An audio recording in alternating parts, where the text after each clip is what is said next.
132 சங்கீதம். கர்த்தாவே, தாவீதையும் அவனுடைய சகல உபத்திரவத்தையும் நினைத்தருளும். நான் கர்த்தருக்கு ஒரு இடத்தையும் யாக்கோபின் வல்லவருக்கு ஒரு வாசஸ்தலத்தையும் காணுமட்டும் என் வீடாகிய கூடாரத்தில் பிரவேசிப்பதுமில்லை, என் படுக்கையாகிய கட்டிலின் மேல் ஏறுவதுமில்லை.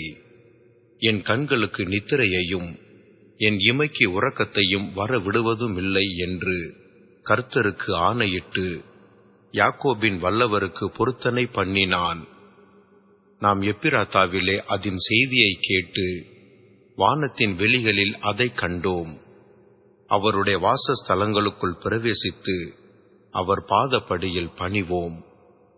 கர்த்தாவே, உமது வல்லமை விளங்கும் பெட்டியுடன் நீர் உமது தாபர ஸ்தலத்திற்குள் எழுந்தருளும். உம்முடைய ஆசாரியர்கள் நீதியை தரித்து உம்முடைய பரிசுத்தவான்கள் கெம்பீரிப்பார்களாக. நீர் அபிஷேகம் பண்ணுவித்தவனின் முகத்தை உமது தாசனாகிய தாவீதின் நிமித்தம் புறக்கணியாதிரும். உன் கற்பத்தின் கனியை என் சிங்காசனத்தின் மேல் வைப்பேன் என்றும், உன் குமாரர் என் உடன்படிக்கையையும் நான் போதிக்கும் என் சாட்சிகளையும் காத்து நடந்தால் அவர்கள் குமாரரும் என்றென்றைக்கும் உன் சிங்காசனத்தில் வீற்றிருப்பார்கள் என்றும் கர்த்தர் தாவீதுக்கு உண்மையாய் ஆணையிட்டார். அவர் தவறமாட்டார்.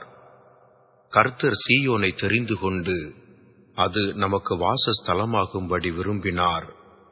இது என்றென்றைக்கும் நான் தங்கும் இடம். இதை நான் விரும்பினபடியால் இங்கே வாசம் பண்ணுவேன். அதன் ஆகாரத்தை நான் ஆசீர்வதித்து தருவேன்.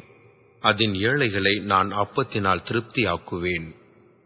அதன் ஆசாரியர்களுக்கு இரட்சிப்பை உடுத்துவேன். அதில் உள்ள பரிசுத்தவான்கள் மிகவும் கெம்பீரிப்பார்கள். அங்கே தாவீதுக்காக ஒரு கொம்பை முளைக்க பண்ணுவேன். நான் அபிஷேகம் பண்ணுவித்தவனுக்காக ஒரு விளக்கை ஆயத்தம் பண்ணினேன். அவன் சத்துருக்களுக்கு வெட்கத்தை உடுத்துவேன். அவன் மீதிலோ அவன் கிரீடம் பூக்கும் என்றார்.